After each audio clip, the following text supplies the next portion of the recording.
Hey everyone, this is Final Nub, and welcome back to another edition of the Play and Explain video series for FaceToFaceGames.com. Today we'll be covering a recent Magic Online event called the Mox Showcase Challenge, where the top 8 would feed into another qualifying event that would eventually make up the season end Mox or Showcase final with a lot of prize goodies. You can expect that the play level and the deck choices for these events are higher than usual. So I did fairly well at the recent event, and I thought it would be worthwhile to cover my deck list as well as walk through some of the all of the games and matches, because there are a lot of interesting ones. So before we go on, I just want to note that I do have several Neoform videos for FaceToFaceGames.com. So if you want to cover the basics, you can go over to search that on YouTube or go to the Face Games website. So I'm not going to cover the basics. However, there are quite a few notable differences that I want to point out here um, that I enacted, and it worked out fairly well. The first and foremost change is the swap from the blue-green version to the Wish version. Um, I didn't really have that. I didn't really have a good read on the metagame. However, I did expect red decks to go down because of the companion nerf. Note that the showcase challenge was after the companion nerf, so whereas before there was a lot of those red black and red white Lurrus, Spur, and Prowse decks, I expected that to go down significantly. So that means that on average, the metagame slowed down, and so could we. The other thing that I want to note is that I'm playing a Children Corliss. Now, this card has traditionally been a Life Goes On, which is another life gain spell that's green, so it pitches to Allosaurus Rider. And moreover, it's a fizzle mitigation tool, because if you draw 14 and you don't find any shoals, then Life Goes On can be the fifth life gain spell to keep you going.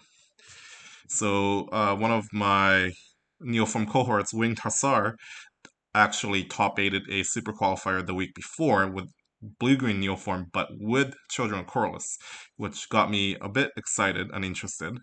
Now, the problem is that if you take out the Life Goes On, which is a green card for Children of Corliss, you're down on the green card count. Because note that Allosaurus Rider requires you to have 2 green cards to pitch. And you might be saying that that's just one card, but it'll make a difference over the long run.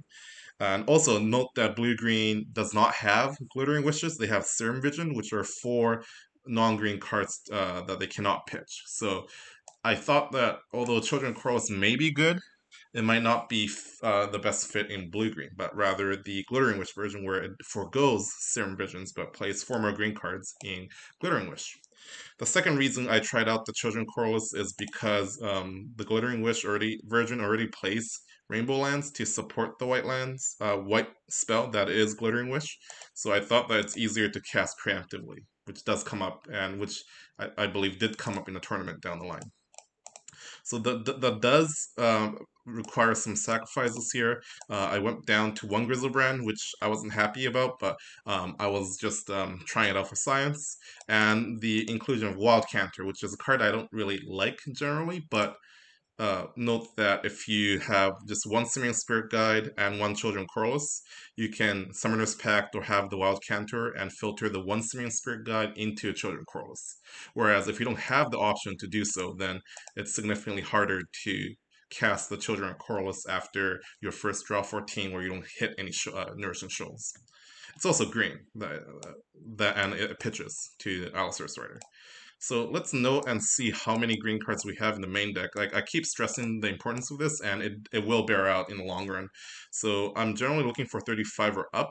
That's not like any specific number by math. It's just a feel. So this is 20, 26, 36, 38. So I would say that the Glittering Wish version significantly does support the support the change of Children Corliss versus Life Goes On. So that's the list, and the sideboard is pretty standard here. One of the benefits of playing the Glittering Wish version, obviously, is the the Wish Suite for Glittering Wish. Neoform is by far the card I wish for the most, but Eladamri's Call is also something that we can get if we need an Allosaurus Rider. God Order Response is for counterspells because counterspells in Modern used to be more expensive, so you can take a turn off and set up a Neoform plus God Order Response type of turn, but with Force Negation, that's a bit different, but I think it's still worthwhile. And Abrupt Decay is a card that I really like. It gets everything, and it's like very free to board in if you kill in turn one. So it can get anything from a Kitesail Freebooter to a Meddling Mage to a Grafdigger's Cage or even Ashok. So here's my list. It's a list. The Wish version is a list I've liked a bit more. Traditionally, after tracking data over like 200 matches each, I think that my Glittering Wish version has a 5% higher win rate.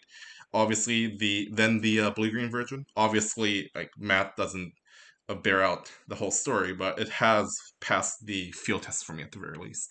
So here's my list, and we're going to walk through the 8 matches or even more, if I do well, if I did well, so to speak, of the showcase challenge where we go against some of the toughest grinders for Modern and Magic Online period, and try to qualify for the showcase qualifier. So this is the intro video, and we'll be jumping into match one, round one in the next video. Thank you. Bye bye.